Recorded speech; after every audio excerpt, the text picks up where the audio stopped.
deputados, de senadores, como do deputado Roberto Gouveia, do senador Tião Viana, principalmente do deputado Roberto Gouveia, que está lá desde o ano de 2003, propugnando pela regulamentação da Emenda Constitucional 29. A Emenda Constitucional 29 foi uma emenda publicada no ano 2000, que dizia claramente qual era o percentual de participação, o percentual de compromisso dos gestores estaduais e municipais com o uso do recurso público com a saúde. Então, ele estabeleceu claramente os percentuais que iriam ser gastos por estados, por municípios, mas ficou faltando o percentual da União.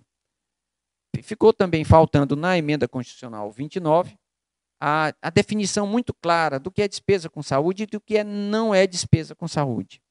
Embora o Conselho Nacional de Saúde tenha publicado uma resolução colocando quais são os que eles consideram despesas com saúde, mas isso leva frequentemente a estados e municípios a colocarem como despesa com saúde aquelas despesas que não são consideradas despesas com saúde.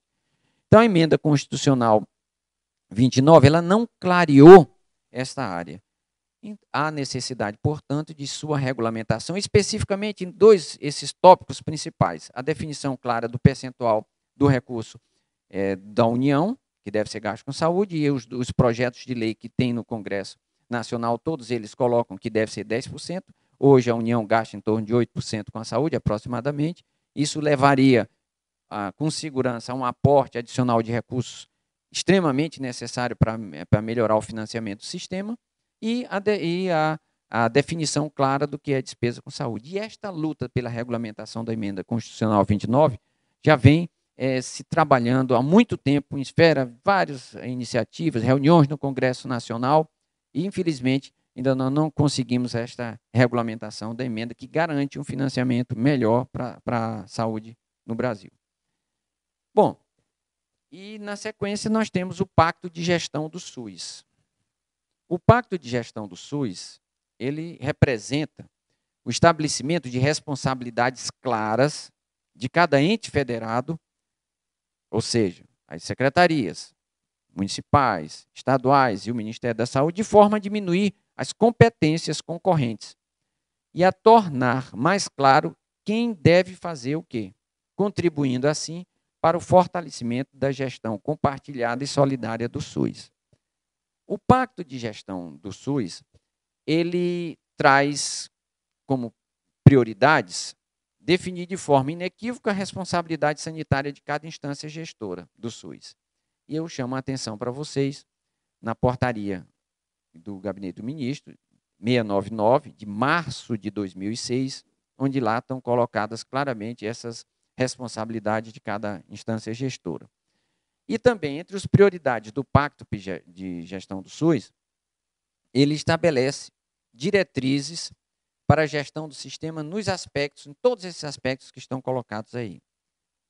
Na descentralização, na regionalização, financiamento, na programação pactuada integrada, PPI, na regulação, na participação e controle social, no planejamento, na gestão do trabalho, na educação, na saúde. Então, todas estes aspectos, eles são abordados no Pacto de Gestão do SUS, trazendo diretrizes que foram pactuadas nacionalmente para, assim, serem trabalhadas.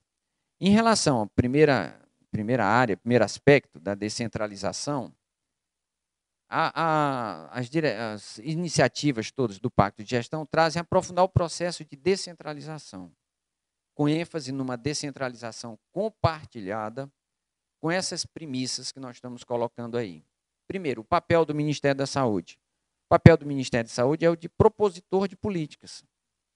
É um elemento que propõe as políticas, discute nacionalmente as políticas e propõe essas novas políticas. A política de atenção oftalmológica, a política de atenção oncológica e assim por diante. O seu papel também é importante na participação no cofinanciamento e na cooperação técnica. Avaliação, regulação, controle e fiscalização, além também da mediação de conflitos. Segunda premissa, a descentralização dos processos administrativos relativos à gestão para as CIBs, as comissões intergestoras bipartite. Porque a instância de deliberação de habilitação de serviços sempre foi o Ministério da Saúde.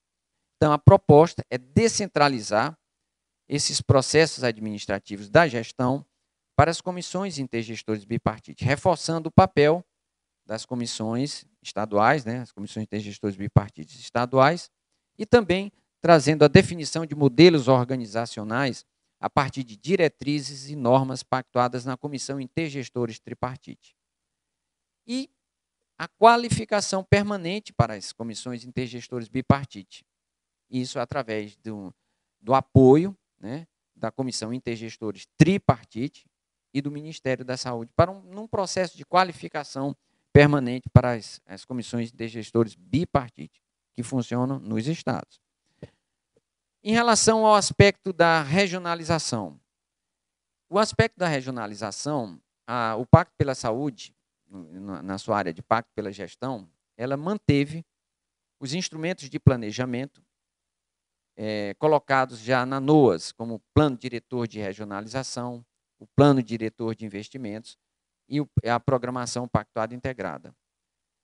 Para o Pacto de Gestão, o Plano Diretor de Regionalização representa um desenho final das regiões de saúde, objetivando a garantia do acesso, a promoção da equidade, a garantia da integralidade da atenção, a qualificação do processo de descentralização e a racionalização de gastos e otimização de recursos. Em relação às regiões de saúde, que são recortes territoriais inseridos no aspecto geográfico contínuo, identificados a partir de identidades culturais, econômicas, sociais, de redes de comunicação e de infraestrutura de transportes, ela trouxe novos formatos de regiões. As chamadas, existiam as regiões intraestaduais. Com o Pacto de Gestão, foram criados novos formatos de regiões. As regiões chamadas intramunicipais, para aqueles municípios extremamente grandes, por exemplo, o município de São Paulo pode ser dividido em regiões, ou que antigamente nós chamávamos de distritos sanitários. As regiões interestaduais, extremamente importante. Aqui, por exemplo, no estado do Maranhão, nós temos uma situação peculiaríssima, que é a situação de Timon com Teresina. Timon e Teresina são unidos por uma ponte, são duas cidades unidas por uma ponte. Então, é necessário que ocorra uma discussão como se fosse uma nova região de saúde. Uma região interestadual. E também foram criadas as regiões chamadas fronteiriças, que são as regiões entre o Brasil e os países vizinhos. Em relação à resolutividade das regiões de saúde, o Pacto de Gestão trouxe uma novidade. Houve uma simplificação do processo do Plano Diretor de Regionalização, que previa os módulos assistenciais, micro, macro, regiões, e ele simplificou todo esse processo. Passam a existir as regiões de saúde e as macro-regiões. As regiões de saúde têm como uma resolutividade a atenção básica, que vai ser realizada por cada município, e uma parte da média complexidade. A média complexidade ela é dividida de acordo com um ponto de corte no nível assistencial que é definido de acordo com o Estado, com a potencialidade do Estado. Então, nós vamos analisar se a média complexidade, até onde da média complexidade deve ser desenvolvida na região, deve ser implantada na região. E as macro-regiões, que representam o conjunto de várias regiões, visando garantir a atenção na alta complexidade e em parte da média complexidade restante. Também é formado na regionalização o colegiado de gestão regional.